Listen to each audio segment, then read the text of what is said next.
नमस्कार, मैं हूं ऋतु और आप देख रहे हैं हमारी खास पेशकश महाशिवरात्रि स्पेशल। 8 मार्च को महाशिवरात्रि का पावन पर्व है। वैसे तो शिवरात्रि अपने आप में ही खास होता है, लेकिन इस बार बन रहे कई शुभ संयोगों ने इसकी शुभता में 4 चांद लगा दिए हैं। तो इस मौके का आप कैसे उठाएं लाभ, कैसे करें शिव जी की पूजा और कैसे और किन चीजों से करें अभिषेक और किन चीजों से शिव जी सबसे ज्यादा प्रसन्न होंगे, इन सबों के बारे में बात करने के लिए हमारे साथ मौजूद हैं आचार्य संजीव अग्निहोत्री जी। बहुत स्वागत आपका। धन्यवाद। सबसे पहला सवाल मेरा, आचार्य जी, शिव तो भोले हैं, औघड़ दानी हैं, कहते हैं कि वो एक लोटा जल चढ़ाने मात्र से प्रसन्न हो जाते हैं, बस अभिषेक का तरीका सही होना चाहिए। तो शिव जी के अभिषेक का सही तरीका क्या है, आखिर किस तरीके से जल चढ़ाने से खुश होते हैं महादेव? जी राधे राधे, हर हर महादेव। भगवान शिव तो शास्त्र में लिखा है जलधारा शिव प्रिया, तो जल की धारा भगवान शिव को चढ़ाने मात्र से ही वो प्रसन्न हो जाते हैं, बाकी किसी वस्तु की उनको आवश्यकता नहीं है, ये ऐसा लिखा है।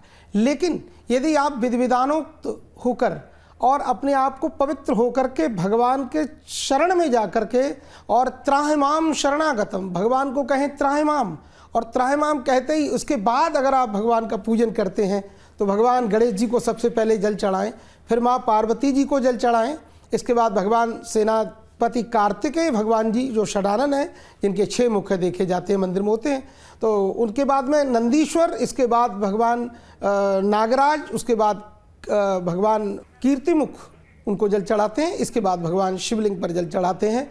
तो भगवान को अगर आप जल चढ़ाते हैं तो भगवान बहुत प्रसन्न हो जाते हैं। आपके जीवन के जितने मनोरथ हैं उन सभी मनोरथों को आपको पूर्ण कर देते हैं और आपके जीवन में आनंद भर जाता है।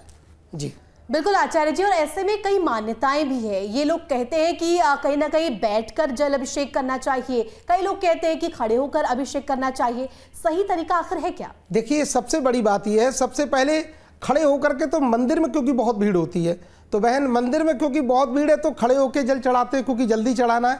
बाकी शास्त्रीय जो विधान है, सबसे पहले आसन को बिछाएं, आसन पर बैठें, दीप जलाएं और या तो खुद करें तो एक एक वस्तु को भगवान को चढ़ा करके समर्पित करें, या फिर भगवान के लिए आप एक एक वस्तु अर्पित करते हुए भगवान का नाम जप करते रहें, शिवाय नमः शिवाय नमः, अथवा हर हर महादेव हर हर महादेव आदि से। तो आसन पर बैठकर की हुई पूजा जल्दी से सिद्धियों को प्रदान करने वाली होती है और वो पूजा हमारी जो है हमारे मनोरथों को पूर्ण करने वाली होती है। ये ऐसा नियम है। निश्चित ही आचार्य जी, और ऐसे में आपने हमें बताया कि किस तरीके से महादेव का जल अभिषेक करना चाहिए। अब आपसे ये जानना चाहेंगे कि किन किन चीजों से अभिषेक से शिव जी प्रसन्न होते हैं और किस तरीके से सही ढंग से हम जलाभिषेक करें ताकि शिव जी हमारी जो मनोकामना है वो पूर्ण करें। देखिए देवी जी, इसके लिए बड़ी अच्छी बात आपने पूछी है। भगवान के लिए जो कामना हो उस कामना से आप जल चढ़ाएं या दही चढ़ाएं या दूध चढ़ाएं या शहद चढ़ाएं या घृत घी चढ़ाएं, शुद्ध गऊ का घी अगर चढ़ा दें तो आपके 21 जन्म सुधर जाएंगे, ऐसा हमारे यहाँ शास्त्रों में कहना है। तो अगर आपको वैसे तो लिखा है सर्व कार्मेन वारिणा, सभी कामनाओं की पूर्ति के लिए जल ही भगवान को बहुत प्रिय है, और अगर गंगा जल चढ़ जाए तो फिर कहना ही क्या है, हर हर महादेव। और अगर पैसा पुत्र कामस्य, अगर पुत्र की कामना यदि घर में है तो भगवान को गऊ के दूध से भगवान का रुद्राभिषेक करना चाहिए, और ये किसी वैदिक ब्राह्मण के द्वारा मंत्रोच्चारण करना चाहिए, क्योंकि मंत्रोच्चारण करने का प्राणी मात्र एक तो अधिकारी नहीं है, और दूसरा वैदिक ब्राह्मण को बुलाकर रुद्राभिषेक कराएं तो आपके मन की जो स्थिति है वो पूर्ण होगी, भगवान कृपा करेंगे। अगर आपकी कामना है कि साहब हमारे घर में लक्ष्मी का वास हो और अन्न धन के खजाने भरे रहें, तो लक्ष्मी के वास के लिए, लक्ष्मी की कृपा के लिए भगवान शिव को गन्ने के रस से आप अभिषेक कराते हैं तो आपके जीवन के सभी मनोरथ पूर्ण होते हैं। इसी तरह अगर आप चाहते हो मेरे घर में घर गाड़ी बंगला सब कुछ हो तो दधना पशु कामाय, दही से अभिषेक भगवान का करें तो आपके घर में बहुत सारे गाड़ी वाहन घर ये सब कुछ आपको भगवान प्रदान करते हैं। आज बहुत से लोग रोगी हैं, परेशान हैं, दुखी हैं, बिलख रहे हैं, इसके लिए भगवान शिव के लिए यदि आप व्याध शांत्यै कुशोदकैः, भगवान शिव के जल में आप कुशा डाल करके, और वो कुशोदक उसको जल को कहते हैं, वो कुशा से परिप्लावित जो जल है वो भगवान शिव को अभिषेक किया जाए तो आपके जीवन के रोग शोक इनसे आपको मुक्ति मिलती है और आप स्वस्थ हो जाते हैं, आपका आनंदमय जीवन हो जाता है। इसी तरह यदि आपको ज्ञान चाहिए, बच्चे पढ़ें, बच्चों की बुद्धि तीव्र हो, कुशाग्र बुद्धि हो, इसके लिए गऊ के घृत से भगवान का अभिषेक हो। आप चाहते हैं मुकदमे में हमारी विजय हो तो शहद से भगवान शिव का महाअभिषेक हो। और इस तरह से विविध मंत्रों से 12 नमस्ते रुद्रमन्य बहुतो तै खवे नमः बाहुव्याम मुतते नमः आदि आदि, ये भगवान के बड़े दिव्य मंत्र हैं और इन मंत्रों से अभिषिंचन करने से, भगवान का अभिषेक करने से आपका जीवन मंगलमय हो जाता है। बिल्कुल आचार्य जी, ऐसा कहा जाता है कि कोई भी पूजा मंत्रों के बिना अधूरी होती है, तो ऐसे में अगर बात करें महाशिवरात्रि की और खास तौर पर अभिषेक की, तो अभिषेक करते समय किन मंत्रों का जाप करने से जो फल है वो निश्चित ही मिलता है सभी श्रद्धालु स्वामी भक्तों को? देखिए, बहुत अच्छी बात पूछी आपने, लेकिन क्योंकि वेद मंत्र बोलने का मेरी बहन सभी को अधिकार नहीं होता है, परंतु फिर भी जो वैदिक ब्राह्मण है उनके द्वारा इस रुद्राभिषेक को कराएं। और हमारे देश में, हमारे सनातन धर्म पद्धति में जो नियमावली है वो सारी सृष्टि में, दुनिया में कहीं नहीं है। हमारे यहाँ शास्त्र में लिखा है ये जो रात्रि है इसमें योग न ढूंढे, इसमें कोई वो न ढूंढे, अरे ये सिद्ध रात्रि है। 4 रात्रि हमारे भारत में सिद्ध है, काल रात्रि, महारात्रि, मोह रात्रिश्च दारुणा। काल रात्रि माने दिवाली की रात्रि, महारात्रि माने शिवरात्रि जिसके लिए हम ये बात कर रहे हैं, और दारुण रात्रि होली की रात्रि, और महारात्रि मोह रात्रि शरद पूर्णिमा और भगवान कृष्ण की जो जन्माष्टमी है उसको हम लोग कहते हैं। तो शिवरात्रि में सारे योग इकट्ठे हो जाते हैं। भगवान शिव का दिव्य मंगल में परिणयोत्सव हुआ है, विवाह हुआ है, और विवाह से बढ़कर संसार में प्रसन्नता का दूसरा कोई पर्व नहीं होता है। तो बड़े भाव से, मन से भगवान की शरण में जाएं और महाराज अभिषेक करें। और अभिषेक के कुछ मंत्र हैं, हम आपको बोल देते हैं। तो गणानान्त्वा गणपति गुंहवामहे प्रियाणान्त्वा, यहाँ से शुरू करते हैं और बीच में तरह तरह के मंत्र आते। नमः शंभवाय च मयोभवाय च नमः शंकराय च मयस्कराय च नमः शिवाय च शिवतराय च नमः पार्वतीपतये हर हर महादेव आदि आदि ऐसे मंत्रों को बोल करके यदि आप अभिषेक कराते हैं ब्राह्मणों से, आप समझ लो कि आपने कई लोक जीत लिए। क्योंकि लोकपालों के भी लोकपाल हैं मेरे भगवान शिव, जगत गुरु हैं, जगदाधार लोकैकनाथ सर्वेश्वर भगवान शिव हैं। ऐसे भगवान शिव का जो पूजन करते हैं उनका जीवन में सभी मनोरथ भगवान पूर्ण करते हैं, अनंत भंडारे भर देते हैं मेरे प्रभु। और जीवन में यदि आपको अन्नपूर्णा का साथ चाहिए तो भगवान को गेहूं भी चढ़ाया जाता है, गोधूम जिसको कहते हैं संस्कृत में। तिल चढ़ाइए, आप तिल चढ़ाएंगे आपके जीवन के सारे कष्ट दुख सब समाप्त हो जाएंगे। आप पंचामृत भगवान को चढ़ाएं तो पंचामृत भी चढ़ाने का दिव्य मंत्र है। पंचामृतम मया नीतम पयोदधिघृतम मधु शर्कराच समायुक्तम स्नानार्थम प्रतिगृह्यताम। इस मंत्र से भगवान को पंचामृत चढ़ा सकते हैं। आप लोग भी ये मंत्र बोल सकते हैं क्योंकि पौराणिक मंत्र है। वैदिक मंत्र को बोलने की किसी को प्रामाणिकता नहीं है, इसलिए पौराणिक मंत्र या सबसे बढ़िया मंत्र है। बिना ओम लगाए बोलेंगे ओ शिवाय नमः, शिवाय नमः। इसी मंत्र से आप जल चढ़ाएं, दूध घी चढ़ाएं और बेलपत्र दूर्वा आग धतूरा चढ़ाएं, भगवान बहुत प्रसन्न हो जाते हैं। एक सवाल जो अभी मेरे मन में उठा वो ये, क्योंकि आपने मंत्र बताया, लेकिन आजकल जो लोगों की दिनचर्या होती है वो बहुत ज्यादा व्यस्त लोग रहने लगे हैं, तो ऐसे में कोई सरल सा मंत्र, कोई सरल सा जाप जो शिवरात्रि के दिन अभिषेक के वक्त लोग कह सकते हैं, जो जाप कर सकते हैं? इसमें मैंने कहा शिवाय नमः सबसे बढ़िया महामंत्र है ये, और इस मंत्र को, ये मंत्र है, और शिवाय नमः मंत्र ही भगवती राजराजेश्वरी जगदम्बा अन्नपूर्णा पार्वती मैया ने जपा था। तो अगर आप किसी भी मंत्र को देखिए, ओम नमः शिवाय भी मेरे हिसाब से विशिष्ट वैदिक परंपरा के अनुसार, यूँ तो बोलने को सभी लोग बुलवा रहे हैं, सब कुछ कर रहे हैं, पर ये कलयुग का दोष हो सकता है। पर शिवाय नमः ये मंत्र प्राणी मात्र बोल सकता है, और ये मंत्र है। अगर आप ओम लगा के बोलते हो तो आप अधिकार नहीं रखते हो, तो आपको इसका पाप लगेगा, दोष लगेगा। और अगर आप शिवाय नमः बोलते हो तो आपके जीवन में जल्दी मंगल होगा, भगवान जल्दी सुनेंगे। ये आपको इस चैनल के माध्यम से मेरे भाई बहन कहना चाहता हूँ। और इस मंत्र से आप जप करिए, रुद्राक्ष की माला से आप जप करें, और पूरी रात्रि आपको सोना नहीं है। क्योंकि शिवरात्रि है तो शिव में कल्याण में हो जाइए, आपके सारे जीवन सुख के, शांति के, समृद्धि के भगवान शिव द्वार खोल देंगे। निश्चित ही आचार्य जी, और ऐसे में किस तरीके से अभिषेक करना है ये आपने हमें बताया, लेकिन एक चीज जो है वो ये कि बिना बेलपत्र शिव जी की पूजा अधूरी मानी जाती है। शिव जी को बेलपत्र क्यों प्रिय है ये आपसे जानेंगे, और साथ ही साथ ये भी कि बेलपत्र चढ़ाने का सही विधान क्या है। बहुत अच्छी बात पूछी आपने। देखिए, बेलपत्र एक तो सबसे बड़ी बात है, बेलपत्र बहुत बड़ी एक व्यवस्था है। क्या व्यवस्था है? ये माँ लक्ष्मी जी के द्वारा उत्पन्न हुए, लक्ष्मी जी के शरीर से ये उत्पन्न हुए हैं। कभी फिर समय होगा तो इस पर मैं चर्चा करूंगा। इसको समझ लें आप लोग, लक्ष्मी जी का लाइव यदि कोई स्वरूप है, सेकंड रूप है, तो बेलपत्र है। और बेलपत्र भगवान शिव को अतिशय प्रिय है। तो बेलपत्र की जो डंडी होती है ऊपर, उसको थोड़ा सा तोड़ के चढ़ाएं, क्योंकि वो वज्र के समान, वज्र लेपो भविष्यति, वो वज्र के समान होता है। और बेलपत्र को भगवान की तरफ करके चढ़ाएं, और बेलपत्र को जो जिधर चिकना होता है उधर भगवान शिव के ऊपर रखना है, और जिधर उधर ऊपर जो खुरखुरा टाइप होता है वो ऊपर से रखना है। ये मेरे बहन भाई सब लोग ध्यान रखें। और शिवाय नमः एक बेलपत्र चढ़ाएं, शिवाय नमः बोलें, और इससे भगवान प्रसन्न हो जाएंगे। बिल्कुल आचार्य जी, और ऐसे में एक सवाल और मेरे मन में उठ रहा था कि महादेव को कौन सा फूल सबसे अति प्रिय है, उनको कौन सा फूल चढ़ाएं और उसकी विशेषता क्या है जिसकी वजह से महादेव को वो प्रिय है। जी बिल्कुल, देखिए बेलपत्र, भगवान शिव को तो आग का पुष्प बहुत प्रिय है। मंदार पुष्प बहु पुष्प सुपूजिताय तस्मै नकाराय नमः शिवाय। मंदार पुष्प, मंदार का पुष्प जो है बहुत प्रिय होता है, भगवान को चढ़ाएं, जो आग का पुष्प होता है। और जो है धतूरे का पुष्प भी भगवान को बहुत प्रिय है।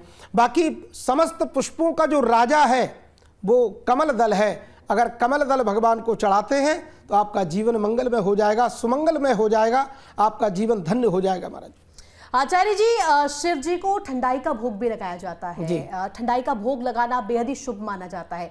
तो ऐसे में शिव जी को ठंडाई का भोग लगाते क्यों हैं? इसके पीछे की क्या कहानी है? देखो, ठंडाई में, अब देखो ये हमारे ब्रज की परंपरा की वस्तु, आपने इसका नाम लिया है। तो ठंडाई में खरबूजा के बीज, बादाम, काजू, किशमिश, ये सब पीस के सिलौड़े पे बटके डाले जाते हैं, और इसमें हरित जो भांग होती है। देखिए, लोग कहते हैं सभी नशा एक जैसे, ऐसा नहीं है। भांग आपके मन को एकाग्र करती है, और अब वो आपका जो एकाग्रचित हुआ मन यदि भगवान शिव में या कृष्ण में, राम में, दुर्गा में लग गया तो आपका मन, आपका जीवन धन्य हो जाएगा। बाकी जो नशे हैं वो त्याज्य हैं, लेकिन मैं ये नहीं कहता हूं कि आप भांग का सेवन करो। ये भगवान शिव का प्रसाद है, भगवान पर चढ़ाकर, और हमारे ब्रज में दाऊ जी को चढ़ाकर ही हम लोग कभी कभी उसको ग्रहण करते प्रसाद रूप में। तो इसको गलत नहीं समझना चाहिए। और इसका वेद मंत्र है, विजयन धनु कपर्धिनो विशल्यो बाणवान नोत अने सन्नसियजा इखबा भू भूरस्य निखंगदिहि इत्यादि। ऐसे वेद मंत्र से, इस वेद मंत्र से, और ये जो है भांग भगवान को चढ़ाया जाता है, जिसको ठंडाई कहते हैं। देखो, भगवान को बहुत ज़्यादा गर्मी लगी, क्यों? क्योंकि उन्होंने जहर पिया, जो सारी सृष्टि को समाप्त करने वाला था वो जहर पिया, और जहर पीने से गर्मी चढ़ गई। तो अब भगवान को ठंडाई तो चाहिए ही चाहिए, और ठंडाई भगवान जब छानते हैं तो भगवान का मस्तिष्क ठंडा हो जाता है। बाकी एक और देव हैं जो श्री चंद्रमा जी हैं, वो भी भगवान के मस्तिष्क पर बैठे, इसलिए भगवान भोलेनाथ का नाम है चंद्रमौलेश्वर। और चंद्रमौलेश्वर के विराजने से भगवान का मस्तिष्क ठंडा तो रहता है, लेकिन इसलिए हम लोग की भी तो कामना है कि भगवान के मस्तिष्क को ठंडा रखें। तो भांग का भोग लगाते हैं, और भगवान बहुत प्रसन्न होकर हमको वरदान देते हैं कि खुश रहो भाई, सदा सुखी रहो, आनंद रहो। जी बिल्कुल आचार्य जी, और महाशिवरात्रि पर पार्थिव लिंग पर बनाकर शिव पूजन का विशेष पुण्य मिलता है, ऐसा कहा जाता है, ऐसा मान्यताएं हैं, ऐसे पुराणों में लिखा है। शिव पुराण में पार्थिव शिवलिंग पूजा का महत्व भी बताया जाता है। शिव पुराण में लिखा है कि पार्थिव पूजन सभी दुखों और को दूर करने वाला माना जाता है, सभी मनोकामना इससे पूरी होती है। ऐसे में तो अगर कोई घर में पार्थिव पूजा करना चाहे तो वो कैसे कर सकता है? इसका क्या विधान होना चाहिए? बहुत बड़ा विधान आपने बहन जी पूछा है। पार्थिव शिवलिंग को बहुत ध्यान से सुने आप लोग। पार्थिव शिवलिंग जो है वो आयु को बढ़ाने के लिए सर्वोत्तम विधान है, और इसमें मिट्टी बढ़िया सुंदर चिकनी मिट्टी लाई जाती है और उसके द्वारा भगवान शिव का ये जो निर्माण किया जाता है, शिवलिंग का, नंदीश्वर, ये सब पार्वती जी, गणेश जी सब बनाए जाते हैं और इससे आपके जीवन के सारे मनोरथ पूर्ण होते हैं और विशेष ये आयु को बढ़ाने वाला होता है और इसकी पूजा बहुत विधि विधान से होती है। इसमें करीब 5 ब्राह्मण होते हैं और इसके बाद हवन भी होता है। इससे ये पूजा करने से आपके जीवन में आनंद हो जाएगा, आपकी आयु को प्रबल कर देता है, आपके घर में सुख शांति समृद्धि को बढ़ाने वाला ये पार्थिव शिव पूजन है, ज़रूर करना चाहिए। बिल्कुल आचार्य जी, और ऐसे में महाशिवरात्रि माना जाता है कि सबसे शुभ रात्रि होती है। इस ऐसे में रात्रि जागरण का भी महत्व होता है, लेकिन रात्रि जागरण करते क्यों हैं और इसे कैसे किया जाए?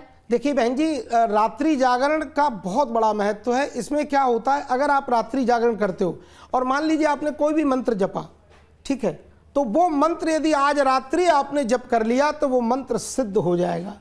वैसे तो ये मंत्र आपको करीब आज के समय में कलौ चतुर्गुणा प्रोक्तम, किसी मंत्र को जप करोगे तो 1 लाख सवा लाख जप होता है, लेकिन कलयुग में लिखा 4 गुना जपना पड़ेगा। पर आज की रात्रि में किया हुआ जप भगवान के लिए आपको सिद्ध हो जाता है, एक रात्रि में सिद्ध हो जाता है, इतनी सिद्ध रात्रि है। इसलिए इस रात्रि में मेरे सभी भाई बहन कभी सोए नहीं, इस रात्रि में रुद्राक्ष की माला लेकर के शिवाय नमः शिवाय नमः, और जिन लोगों का यज्ञोपवीत संस्कार हो चुका है और जो संध्या वंदन समायुक्त ब्राह्मण हैं, जो भी लोग हैं ब्राह्मण क्षत्रिय वैश्य, वो लोग ओम लगा करके गायत्री मंत्र है या ओम नमः शिवाय है अथवा जो भी मंत्र जप है वो कर सकते हैं, लेकिन उसका अधिकार उनको प्राप्त हो तब। तो आप देखिए आपका जीवन आनंदित हो जाएगा, क्योंकि ये शिवरात्रि है, आपको बहुत कुछ देके जाने वाला है, आपकी सभी मनोरथों को पूर्ण करता है। जी आचार्य जी, और ऐसे में ये देखा जाता है कि लोगों की जो दिनचर्या आजकल होती है वो बहुत व्यस्ततम होती है, बहुत बिजी लोग रहते हैं। ऐसे में महाशिवरात्रि की पूजा सबसे आसान तरीके से किस तरीके से की जाए, क्या विधि हो सकती है और किन बातों का खासा ध्यान इस दौरान रखा जाए?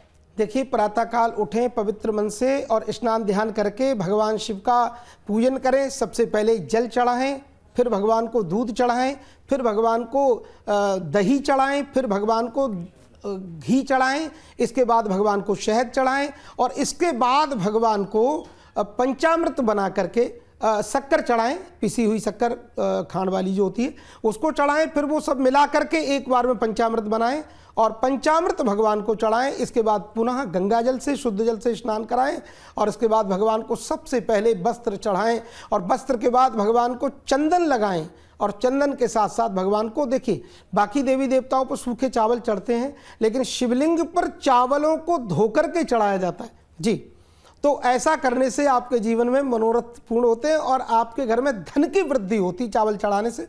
और चावल टूटे नहीं होना चाहिए, न क्षतम इति अक्षतम, क्षत विक्षत न हो उसको चावल कहते हैं। तो वो चावल बहुत उत्तम होता है। और भगवान, इसके बाद भगवान को चावल के बाद में ठाकुर जी को दूर्वा का दान करें, दूर्वा दलम समर्पयामी। दूर्वा के बाद फिर बेलपत्र, बेलपत्र के बाद में पुष्प चढ़ाएं और पुष्प में महाराज बहुत दिव्य तरह तरह के सुगंधित सुवासित पुष्प चढ़ाएं और उसके बाद नाना परिमल द्रव्याणी, कई तरह से मिला हुआ सिंदूर, रोली और ये सब मिला होता है, इसको चढ़ाएं भगवान को। और इसके बाद धूप दीप भगवान को दिखाएं। इसके बाद तांबूल पान का भोग लगाएं भगवान को। देखिए, पान केवल मुंह लाल करने के लिए नहीं होता मेरे भाई बहन, ये बड़ी जानकारी दे रहा हूं आप।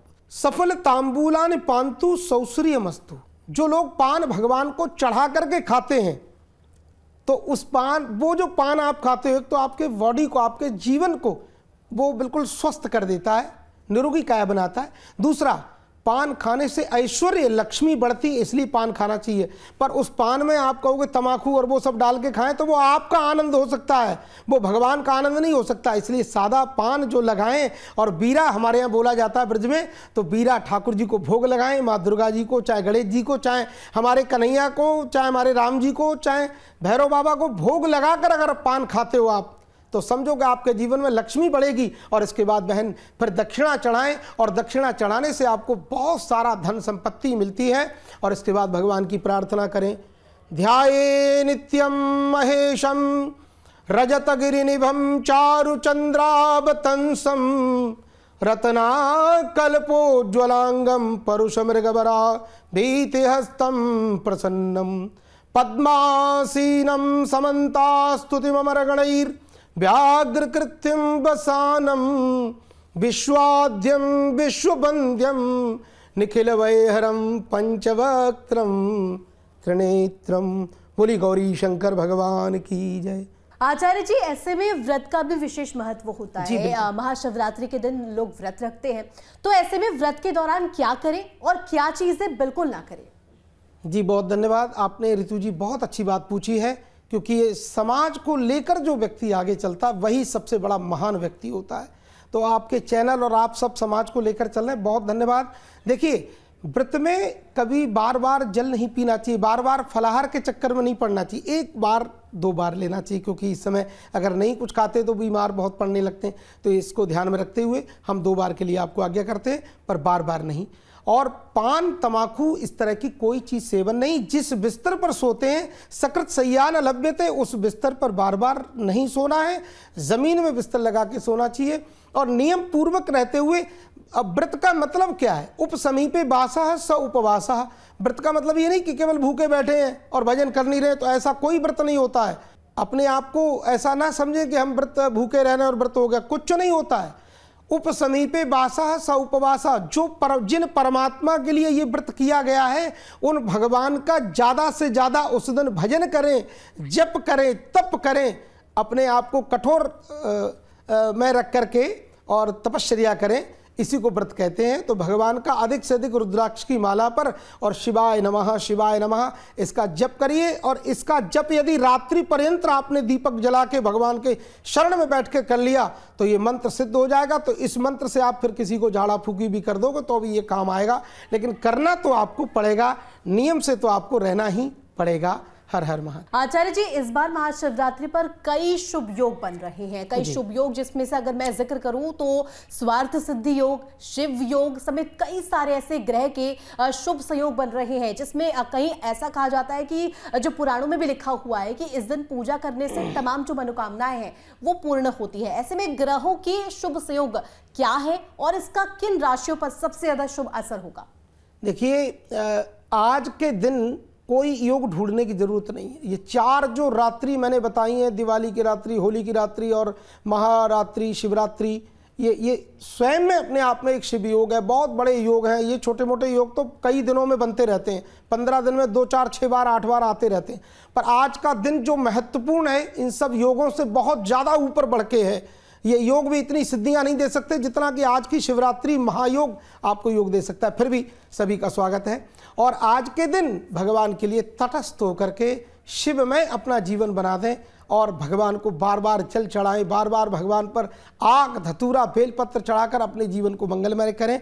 और देखिए, इस समय जब भगवान के विशिष्ट पर्व आते हैं तो सारे ग्रह बिल्कुल अपने आप नॉर्मल हो जाते हैं और सबको कृपा प्रदान करने लग जाते हैं।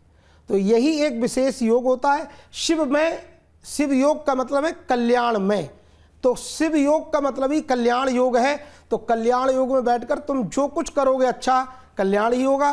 किसी की चुगली नहीं करे, कई बार झूठ नहीं बोले। कई बार लोग व्रत करते हैं और झूठ बोलते हैं, तो भैया झूठ बोलने से तो बहुत ज़्यादा अपराध होता है। और यदि पर्व में झूठ बोलते हो तो उसका पुण्य बढ़, जैसे पर्व में भजन करने का पुण्य बढ़ जाता है, तो ऐसे ही झूठ बोलने का भी पाप पर्व में बढ़ जाता है। तो इसलिए झूठ नहीं बोले, मिथ्याचरण ना करें, सद आचरण करें और भगवान शिव का अधिक से अधिक जप करें। अपने परिवार सभी का ध्यान रखें और प्रेम से भगवान का पूजा पाठ करते हुए अपने जीवन को आगे बढ़ाएं। और इस दिन देखिए, मकर राशि पूरे वर्ष बहुत दिव्य पुण्य फल प्रदान करने वाली है। तो रात्रि 9:21 तक और ये मकर राशि रहेगी, फिर कुंभ राशि आएगी। तो मकर राशि वालों का बहुत अच्छा इस बार कल्याण होना है पूरे वर्ष भर, और ये राशि बहुत अच्छी रहेगी, शुभ रहेगी। और उसके बाद कुंभ राशि पर भी भगवान रात्रि भर, तो जो शिवरात्रि रहेगी वो कुंभ राशि में है, तो कुंभ राशि वाले जातक भी ये सब आनंद करेंगे। वृषभ राशि वाले हैं महाराज, कन्या राशि वाले हैं और तुला राशि वाले, इन सबको बहुत सुख सौभाग्य मिलेगा। और चंद्रमा की जो राशि है, चंद्रमा भी भगवान शिव के मस्तिष्क पर विराजमान है, तो ये भी सब चकाचक आनंद करने वाले हैं। और जिनकी राशियों का फल न्यून है, माने कम है, वो लोग भी भगवान शिव का रुद्राक्ष की माला लेकर, और भगवान शिव का नहीं अगर ज़्यादा बड़ा मंत्र करना है तो शिव शिव शिव शिव शिव ये मंत्र का जप करते रहें, चलते फिरते उठते बैठते। मैं आपको इस चैनल के माध्यम से कहना चाहता हूँ, आपका जीवन बदल जाएगा। जय श्री राधे श्याम, हर हर महादेव।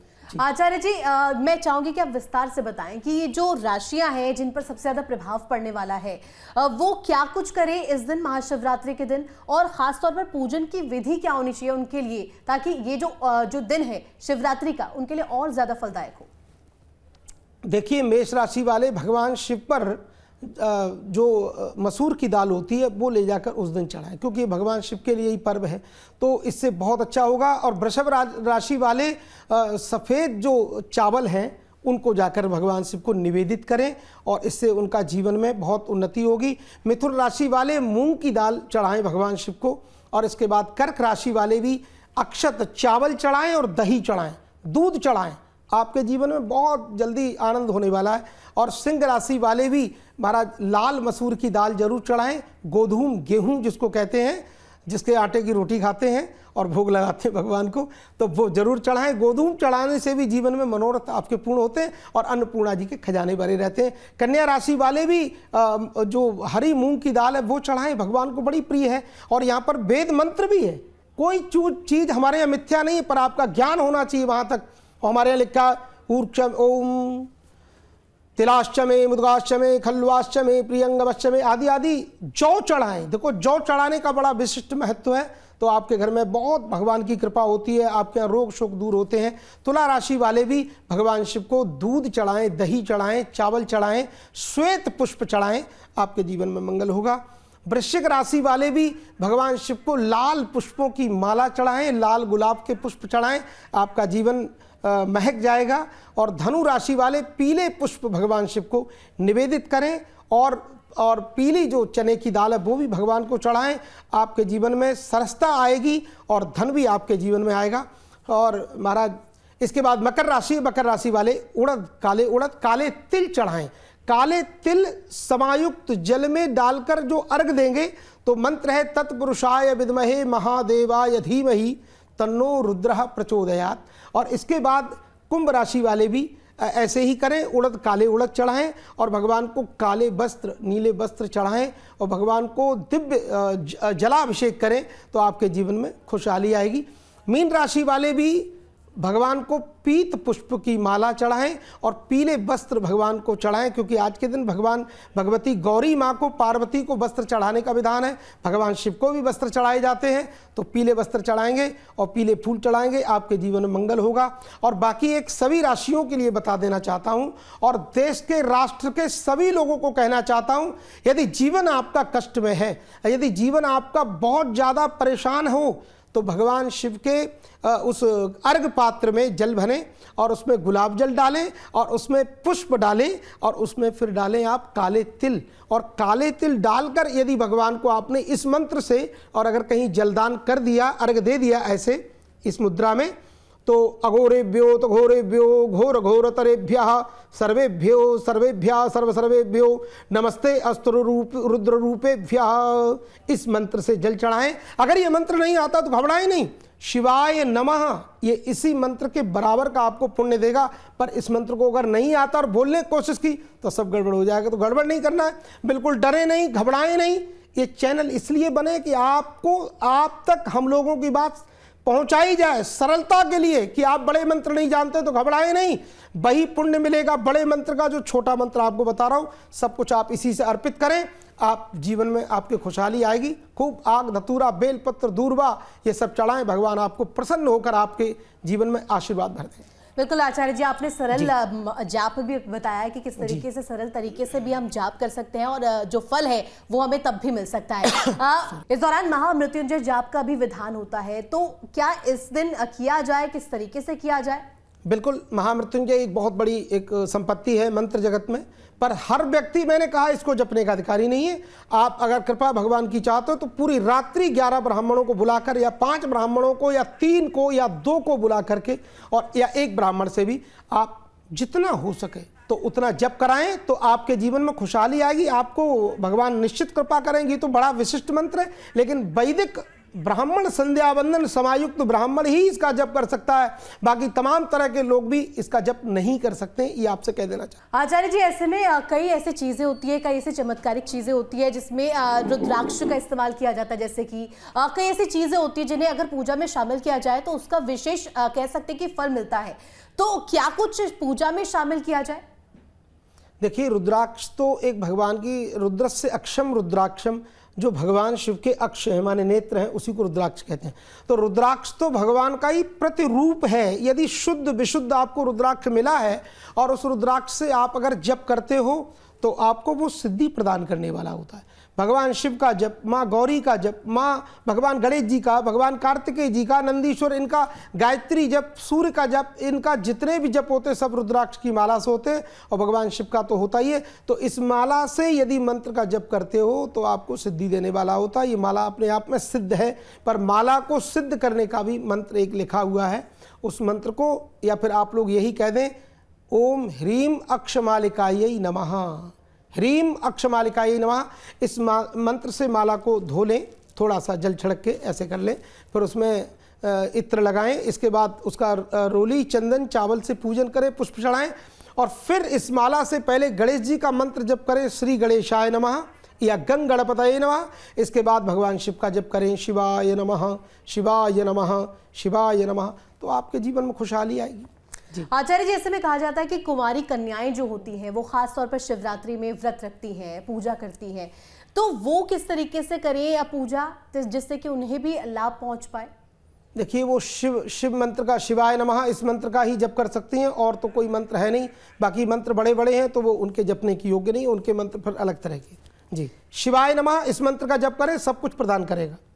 तो ये थे हमारे साथ आचार्य संजीव अग्निहोत्री जी, जिन्होंने हमें बताया कि किस तरीके से पूजा की जाए, किस तरीके से जलाभिषेक किया जाए, कौन कौन से ऐसे जाप होने चाहिए जिन्हें हमें अपनी पूजा के दौरान बोलना चाहिए, हमें जाप करना चाहिए, कौन कौन से वो मंत्र होने चाहिए जिन्हें हमारी पूजा में हमें शामिल करना चाहिए। बहुत शुक्रिया आपका हमारे साथ जुड़ने के लिए। तो हमारी खास पेशकश महाशिवरात्रि को लेकर फिलहाल बस इतना ही।